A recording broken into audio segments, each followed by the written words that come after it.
Bismillah, kita akan melanjutkan membaca buku Sejarah 25 Nabi dan Rasul, disertai kisah-kisah para nabi lainnya, memetik pelajaran tauhid dan akhlak mulia dari sejarah para nabi dan Rasul. Alhamdulillah, kita telah selesai membaca buku yang jilid pertama. Sekarang kita lanjutkan ke jilid kedua. Buku ini ditulis oleh Ustadz Nizar Sa'ad Jabal LCMPD Hafidhullah dan Aiman Umar Abdul Aziz Hafidhullah. Buku ini penerbitnya dari Perisai Quran Kids. Di jilid 2 ini kita akan membaca buku sejarah kisah Nabi Ibrahim alaihissalam, Nabi Ismail alaihissalam, Nabi Lut alaihissalam, Nabi Ayub alaihissalam, Nabi Yakub alaihissalam, dan Nabi Ishak alaihissalam. Pada kali ini kita akan membaca kisah Nabi Ibrahim alaihissalam. Langsung aja ya, kita baca. Bismillahirrahmanirrahim. Kisah Nabi Ibrahim alaihissalam. Adik-adik yang dirahmati Allah Subhanahu wa taala, apakah kalian pernah mendengar nama Nabi Ibrahim alaihissalam? Nama lengkap beliau adalah Ibrahim bin Thoreh. Nama ayah beliau adalah Thoreh. Namun lebih dikenal juga dengan julukan Azar. Nabi Ibrahim alaihissalam berasal dari negeri Babilonia. Nabi Ibrahim alaihissalam merupakan bapak para nabi, karena dari keturunan beliau banyak lahir beberapa nabi. Di antaranya adalah kedua anak kandung beliau, Nabi Ismail alaihissalam dan Nabi Ishak alaihissalam. Bahkan Rasulullah Shallallahu alaihi wasallam memiliki garis keturunan dari Nabi Ibrahim alaihissalam.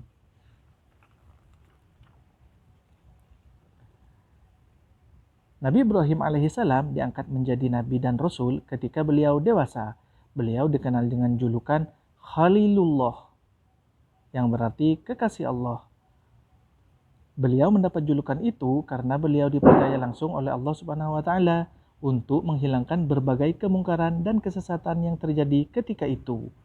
Pada saat itu, seluruh manusia yang ada di muka bumi ini dalam keadaan kafir, kecuali Nabi Ibrahim alaihissalam, istrinya dan keponakannya, yaitu Nabi Lut alaihissalam.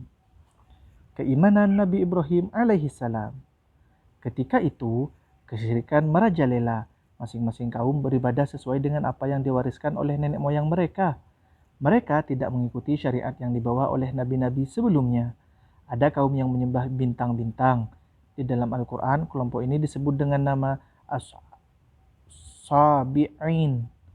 Pada awalnya, Nabi Ibrahim alaihissalam mengira bintang, bulan, dan matahari adalah Tuhan yang patut disembah karena ukurannya yang amat besar. Namun, Allah Subhanahu wa taala memberikan hidayah dan mengaruniakan akal yang cerdas kepada Nabi Ibrahim alaihissalam, sehingga beliau dapat meyakini bahwa yang berhak disembah adalah Rabb yang menciptakan segala sesuatu, Rabb yang maha hidup terus-menerus dan kekal abadi. Sejak saat itu, Nabi Ibrahim alaihissalam mengajak kaumnya untuk menyembah Rabb semesta alam, satu-satunya Rabb yang berhak disembah dan tidak ada sesembahan yang benar kecuali Allah Subhanahu wa taala. Pelajaran penting. Adik-adik yang dicintai Allah Subhanahu wa taala, segala sesuatu yang ada di alam ini adalah makhluk ciptaan Allah Subhanahu wa taala. Allah Subhanahu wa taala Maha Pencipta, Maha Pengatur dan Maha Penguasa. Allah Subhanahu wa taala menciptakan alam semesta ini untuk kebaikan manusia. Manusia berkewajiban untuk beribadah kepada Allah Subhanahu wa taala.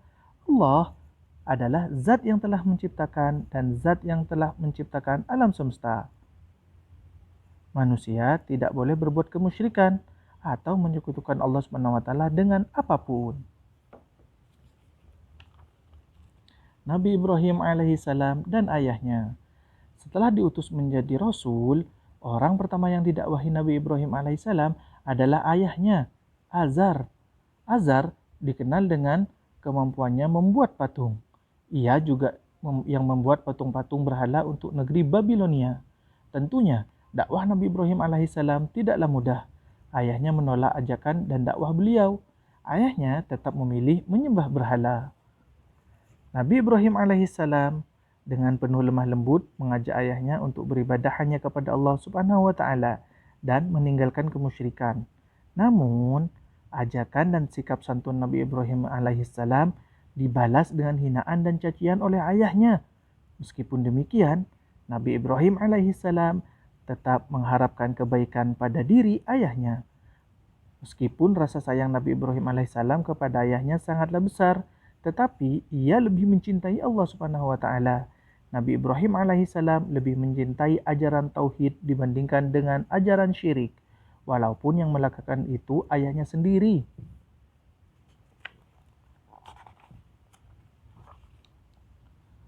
Walaupun Nabi Ibrahim alaihissalam mendapatkan berbagai hinaan dan cacian, tetapi Nabi Ibrahim alaihissalam tidak berhenti berdakwah kepada keluarga dan kaumnya. Nabi Ibrahim alaihissalam juga mengajak penduduk Babilonia untuk meninggalkan kemusyrikan dan kembali beribadah hanya kepada Allah Subhanahu wa taala. Namun, penduduk Babilonia menolak dakwah Nabi Ibrahim alaihissalam dan menganggap bahwa itu adalah kebodohan saja, kebohongan saja. Allah Subhanahu wa taala menceritakan kepada kita dialog antara Nabi Ibrahim alaihissalam dengan kaumnya ketika beliau mengajak mereka untuk beribadah hanya kepada Allah Subhanahu wa taala. Ingatlah ketika Ibrahim berkata kepada bapaknya dan kaumnya, "Patung-patung apakah ini yang kamu tekun beribadah kepadanya?" Mereka menjawab, "Kami mendapati bapak-bapak kami menyembahnya." Ibrahim berkata, "Sesungguhnya kamu dan bapak-bapak kamu berada dalam kesesatan yang nyata." Quran Surat Al-Anbiya ayat 52-55. Nabi Ibrahim alaihissalam menanggapi hinaan dan cacian kaumnya dengan penuh bijaksana. Nabi Ibrahim alaihissalam menegaskan kepada mereka bahwa Tuhan yang berhak disembah adalah Allah Subhanahu wa taala, bukan berhala-berhala yang mereka buat itu.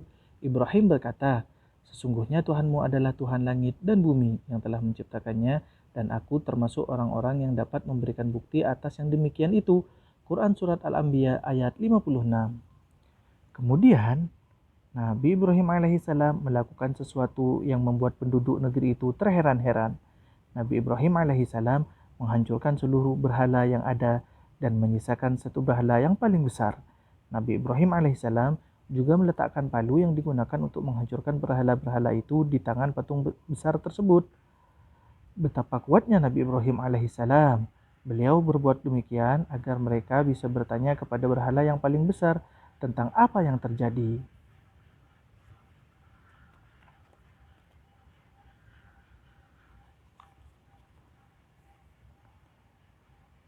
Ibrahim membuat berhala-berhala itu hancur terpotong-potong, kecuali yang terbesar, agar mereka kembali untuk bertanya kepadanya. Mereka penduduk Babilonia berkata, "Siapakah yang melakukan perbuatan ini terhadap ilah-ilah sesembahan kami? Sesungguhnya ia termasuk orang-orang yang zalim." Mereka berkata, "Kami dengar ada seorang pemuda yang mencela berhala-berhala ini. Dia bernama Ibrahim."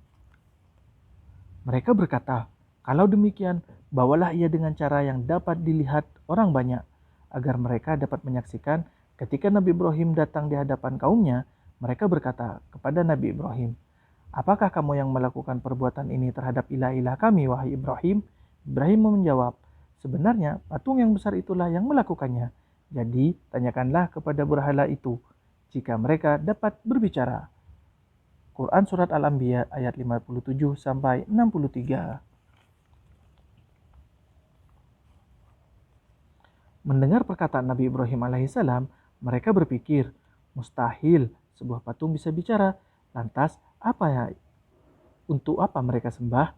Mereka telah sadar dan kemudian Nabi Ibrahim berkata, "Sesungguhnya kalian semua adalah orang-orang yang menganiayai diri sendiri." Kemudian kepala mereka tertunduk lalu berkata, "Sesungguhnya kamu, hai Ibrahim, telah mengetahui bahwa berhala-berhala itu tidak dapat berbicara." Ibrahim berkata, "Lalu mengapa kalian menyembah selain Allah, sesuatu yang tidak dapat memberi manfaat sedikit pun dan tidak pula memberikan mudarat kepada kalian?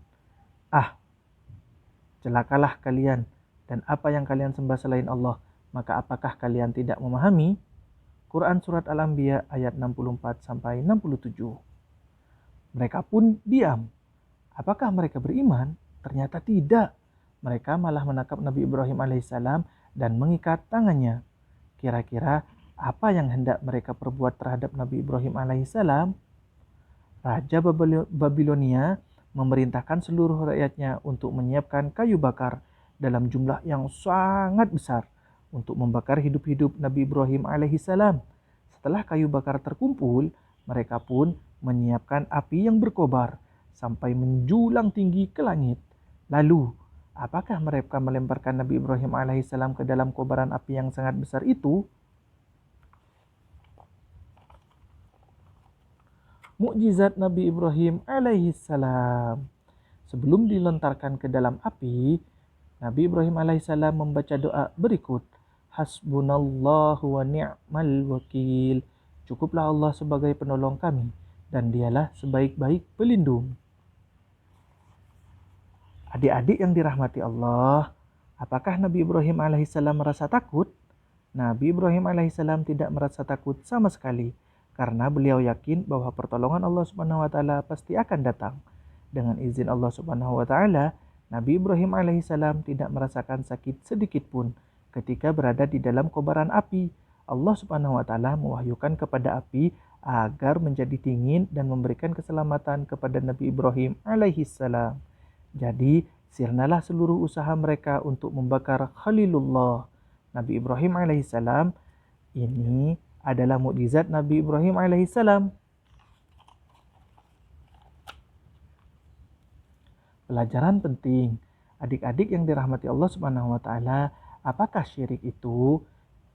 Syirik adalah menyekutukan Allah Subhanahu wa taala dengan cara beribadah kepada selain Allah Subhanahu wa taala. Contohnya, berdoa atau memohon kepada berhala dan meminta-minta kepada kuburan. Semua perbuatan itu termasuk syirik. Syirik itu dosa yang paling besar dan tidak diampuni Allah Subhanahu wa taala. Kelak, orang yang berbuat syirik akan masuk neraka jika dia tidak bertaubat kepada Allah Subhanahu wa taala. Oleh karena itu, anak yang soleh dan solehah harus beribadah hanya kepada Allah Subhanahu wa taala dan tidak akan berbuat syirik. Dakwah Nabi Ibrahim alaihissalam kepada Raja Namrud. Pada masa itu, Raja negeri Babilonia bernama Raja Namrud Bukhtanasar. Nabi Ibrahim alaihissalam mengajak Raja Namrud untuk beribadah hanya kepada Allah Subhanahu wa taala karena tiada sekutu baginya. Allah adalah Maha Pencipta sekaligus Zat yang menghidupkan dan mematikan. Raja Namrud malah menjawab perkataan Nabi Ibrahim alaihissalam itu dengan mengatakan, "Aku juga yang menghidupkan dan mematikan." Raja Namrud menganggap bahwa dengan membiarkan seorang hidup dan membunuh orang lainnya berarti ia telah menghidupkan dan mematikan. Oleh sebab itu, Nabi Ibrahim alaihissalam menantang raja yang zalim itu. Jika dia menganggap dirinya Tuhan, Ibrahim berkata, "Sesungguhnya Allah menerbitkan matahari dari timur, maka terbitkanlah ia dari barat." Quran Surat Al-Baqarah ayat 258. Tiada sepatah kata pun yang keluar dari Raja Namrud untuk menjawab tantangan Nabi Ibrahim alaihissalam. Demikianlah Allah Subhanahu wa taala memuliakan Nabi Ibrahim alaihissalam dan menghina orang-orang kafir karena kekufuran dan kesyirikannya. Nabi Ibrahim alaihissalam hijrah. Setelah berdakwah, Nabi Ibrahim alaihissalam hijrah meninggalkan kaumnya. Beliau hijrah ke negeri Syam bersama istrinya yang bernama Sarah. Ketika itu, Nabi Ibrahim alaihissalam dan istrinya belum mempunyai anak dalam waktu yang cukup lama. Dalam perjalanan hijrah tersebut, keponakan Nabi Ibrahim yang bernama Nabi Lut bin Haran bin Azar alaihissalam juga ikut hijrah bersama beliau. Mereka hijrah demi mencari ketenangan dalam beribadah kepada Allah Subhanahu wa taala. Kelahiran Nabi Ismail alaihissalam. Nabi Ibrahim alaihissalam dan Sarah belum mendapatkan keturunan dalam waktu yang cukup lama. Sangat besar harapan mereka berdua untuk memiliki keturunan. Nabi Ibrahim alaihissalam tidak putus asa. Beliau berdoa kepada Allah Subhanahu wa taala agar dikaruniai anak yang soleh dan solehah. Akhirnya, Sarah menyuruh Nabi Ibrahim alaihissalam menikahi seorang perempuan yang bernama Hajar. Sarah berharap agar Nabi Ibrahim alaihissalam segera mempunyai seorang anak. Akhirnya, Nabi Ibrahim alaihissalam menikah dengan Hajar. Tidak lama setelah pernikahan Nabi Ibrahim alaihissalam dengan Hajar, Allah Subhanahu wa taala mengaruniakan seorang anak kepadanya. Nabi Ibrahim alaihissalam sangat gembira mendengar kabar ini. Hajar melahirkan bayi laki-laki yang diberi nama Ismail. Beliau juga seorang nabi. Allah Subhanahu wa taala telah mengutusnya sebagai nabi dan rasul. Kelahiran Nabi Ishak alaihissalam.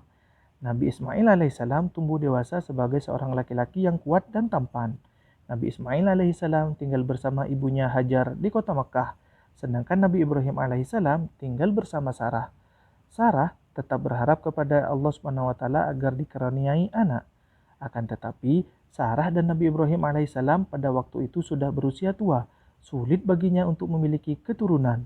Namun, Nabi Ibrahim alaihissalam dan Sarah tidak putus asa. Mereka berdua senantiasa berdoa kepada Allah Subhanahu wa taala agar dikaruniai seorang anak. Setelah beberapa lama, Nabi Ibrahim alaihissalam dan Sarah kedatangan tamu istimewa. Tamu istimewa itu adalah para malaikat yang membawa kabar gembira untuk mereka berdua. Para malaikat itu berkata, "Janganlah engkau merasa takut. Sesungguhnya kami memberi kabar gembira kepadamu dengan kelahiran seorang anak laki-laki yang akan menjadi orang yang alim." Quran Surat Al-Hajar ayat 53. Kabar gembira itu sangat menyenangkan hati Nabi Ibrahim alaihissalam dan Sarah. Tidak ada yang mustahil bagi Allah Subhanahu wa taala. Walaupun Nabi Ibrahim alaihissalam dan Sarah sudah tua, tetapi semua itu bisa terjadi dengan mudah di sisi Allah Subhanahu wa taala. Sarah pun hamil dan melahirkan seorang bayi laki-laki yang diberi nama Ishak. Allah Subhanahu wa taala mengutus Ishak alaihissalam sebagai nabi dan rasul. Jadi, kedua anak Nabi Ibrahim alaihissalam adalah seorang nabi, yaitu Nabi Ismail alaihissalam dan Nabi Ishak alaihissalam. Alhamdulillah, kita telah selesai membaca kisah Nabi Ibrahim. Terima kasih telah menonton video ini.